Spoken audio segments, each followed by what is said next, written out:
Against all odds, next morning I got up bright-eyed and bushy-tailed. And I had my kind, unknown assailants to thank. The beating had taken its toll, but for the first time in months, I had slept like a baby. Oh, come on, Helen, focus! All right, take 5. We'll work on that double backhand later.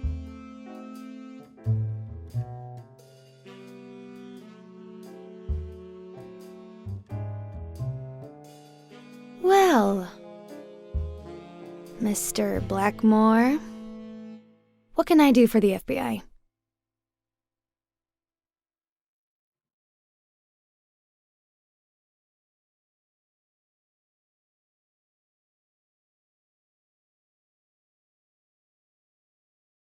What every blue-blooded American should do.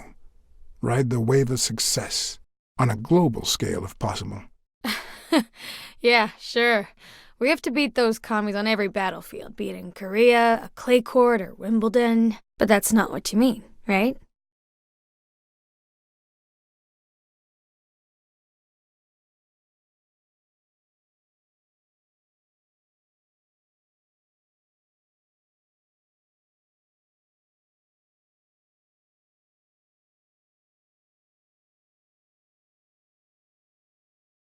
Maybe if we could speak in private? Alec! Coming! You've got 4 minutes, Mr. Blackmore, so make them count.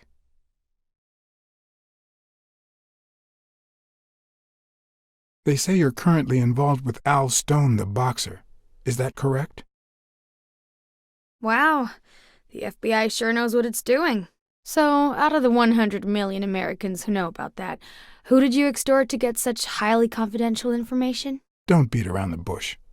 We know why you're with him. Oh, so you like his biceps too? Desmond O'Leary asked you to seduce Stone. Why? What? No, I met Al by chance at a party. A party hosted by Desmond O'Leary. No, that can't be. No one is that shrewd. Not even him. Damn, I hate that bastard.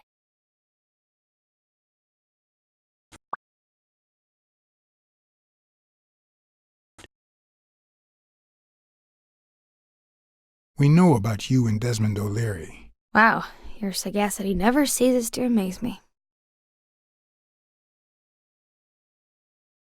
Wait, I get it. They must wrap your FBI sandwiches in gossip magazines. The thing is, well... You see, I'd love to wipe out that part of my past, but whatever. Do you have any regrets? Ads pay more than trophies. Can you believe it? Being associated with such a shady character could only damage my reputation. Trust me, never get involved with a married man. We're aware of at least 6 rigged games during your first year as a professional player. And? You won all of them. Are you trying to offend me? I give my all on the court. I can't be held accountable if my rivals don't do the same. Go interrogate them. In any case, now I know why you mentioned O'Leary. What do you really have against him? And don't say illegal gambling. We've got reason to believe he's working with the Chicago mob. This isn't just illegal gambling anymore. It's organized crime. I'm serious, Miss Moore. America can't afford to let anyone shake its foundations like that. And America's sweetheart can't afford it either. Help us out. Talk to us. And why should I, Mr. Blackmore? What do I stand to gain or lose?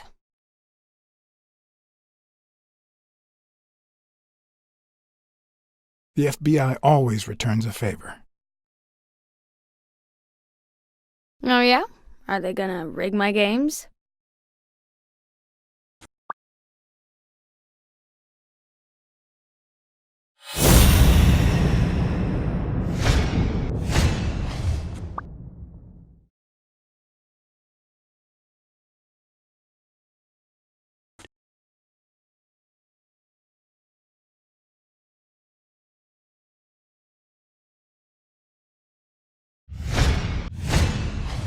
One lucky gal. This is actually quite simple.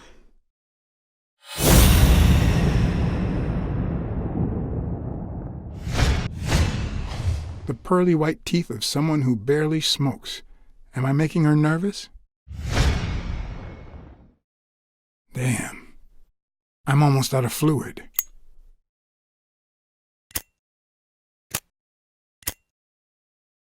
Wanna know my trick? Go down to start, then up with it, and then down again.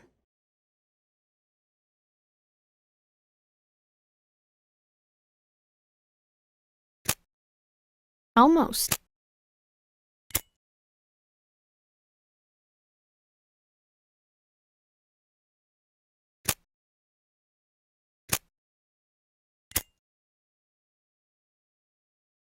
Thanks.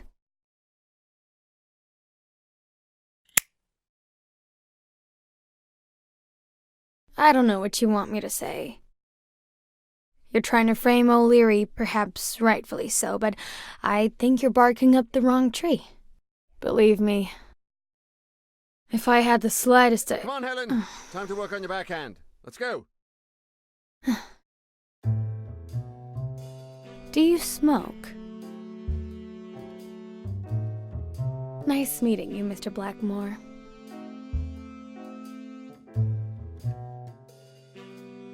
Did you bring my water?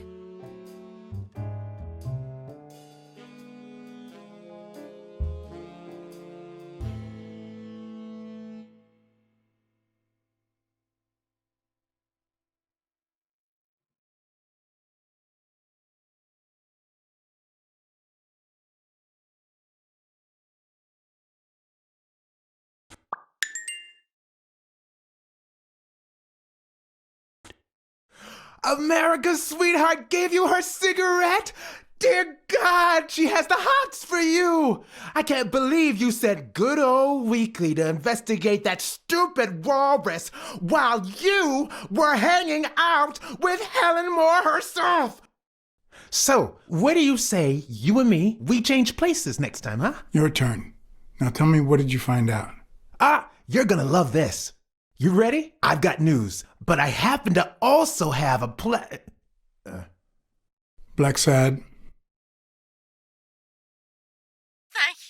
Thank you so much, Mr. Blacksad. Huh? Oh, Mrs. Colbert. My husband woke me up this morning with roses and breakfast in bed. He said he had a scare last night, although he won't give me any details, and that he's been thinking about me ever since.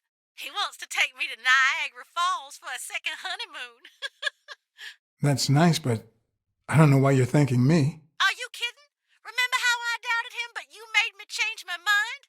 If he had suggested to take me to Niagara Falls when I still suspected him, I would have thought it was just a cover. Or worse still, a way to clean his conscience.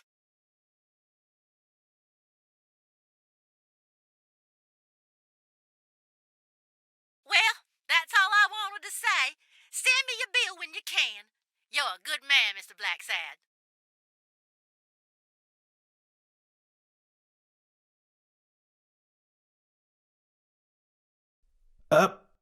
But what just happened? Is there anything you didn't tell me? Maybe. But now it's your turn. Tell me about Cassidy. Come on, spit it out. I didn't find anything suggesting that Cassidy had anything to do with Dunn's murder, but... That's quite the tale. But I know Cassidy will be playing poker tonight with one Howard M. Farnham II, a Texas tycoon looking to get his claws on the boxing business.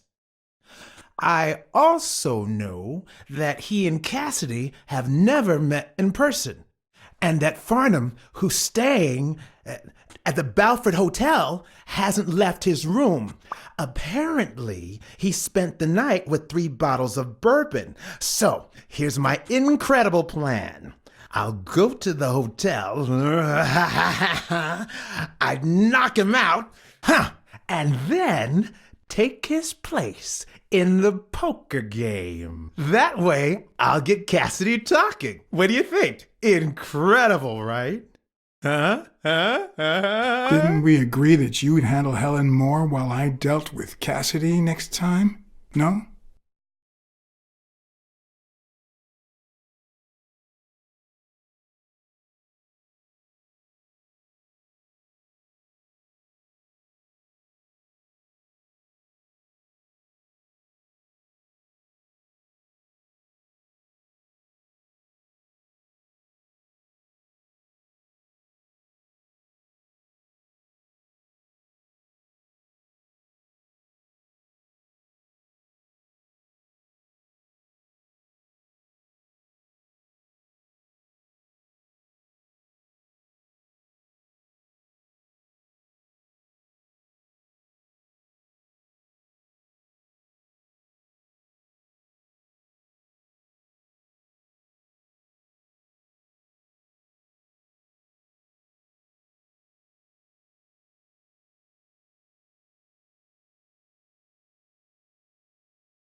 Good afternoon, Mr. Farnham. What's going on?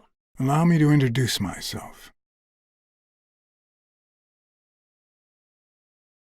John Blackmore. I work for Frank Cassidy. He asked me to bring you these bottles so you could choose which one you prefer for the game. Oh, sure. I was fixing to leave, but I guess them monuments ain't going anywhere. Well, come on in then. Getting in Farnham's room was easy. Earning his trust was another story. But I always have an ace up my sleeve.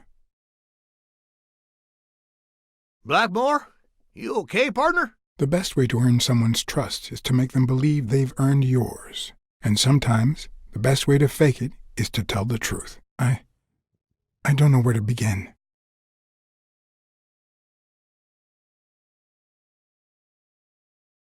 I accepted money I don't deserve, and now it weighs on my conscience.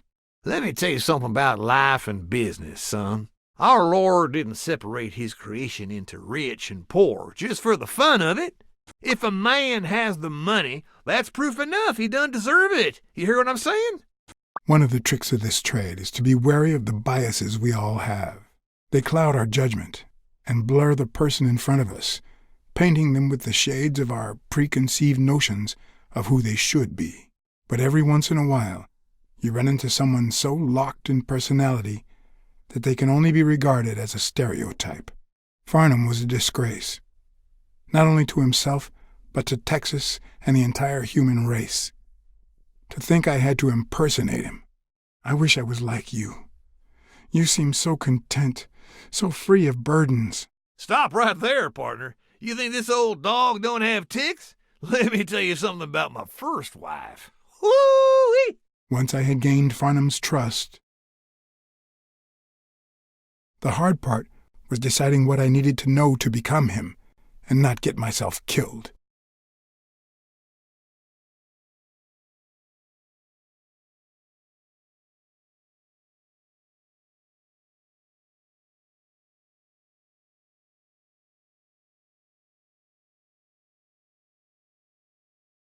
What can I do for you, sir?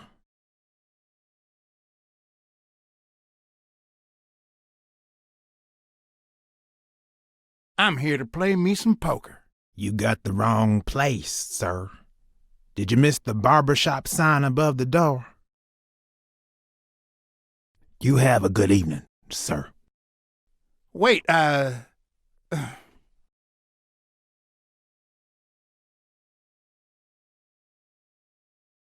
The hard part was deciding what I needed to know to become him and not get myself killed.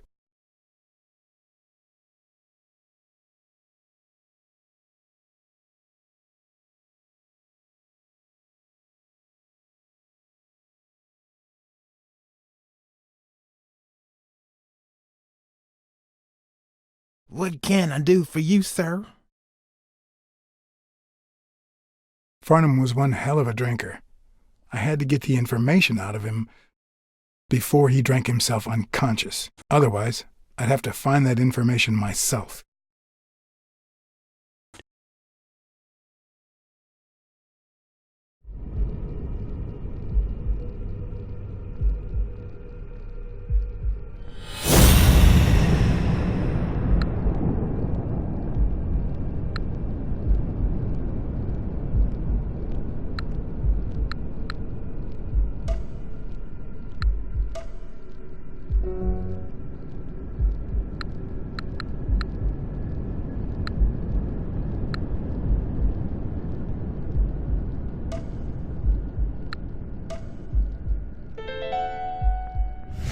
If she's still in love, why does she claim she hates him? What is she hiding?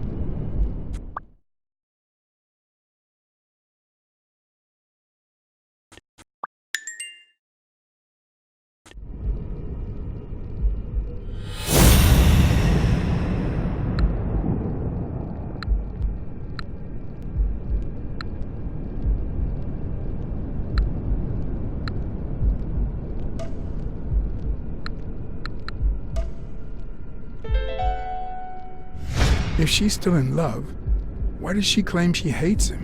What is she hiding?